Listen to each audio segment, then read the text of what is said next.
আলাইকুম আসসালামু আলাইকুম। ওই দেখো আমরা ভাগ্য কত বালা, রাস্তার পরিস্থিতি অত সুন্দর।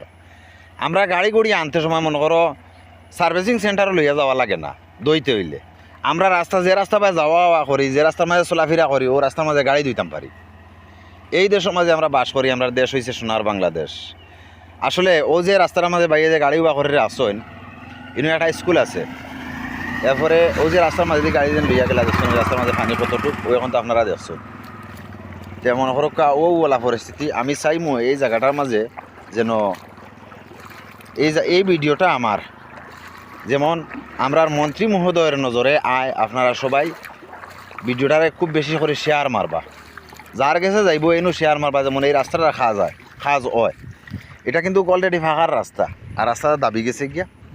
তো দাবার সারতে এনো মাঝে মনে করো হিরবার উপরে যদি মাটি বড়াইয়া বা ফাঁকা করিয়াও বলা বা মাটি বড়াইয়াও বলা, ও যে ব্রিজটা কালভারটা পর্যন্ত ও যে তোর মানুষ বাদে একটা কালভার্ট আছে, এই জায়গাটা একবারে বেশি চাপি গেছে গিয়া। এবার দিয়ে স্কুলে ছাত্র যাওয়া করেন, ও দেখো স্কুলটা, ও যে স্কুলে যাওয়া করেন কয়েক হাজার ছাত্র যাওয়া করেন।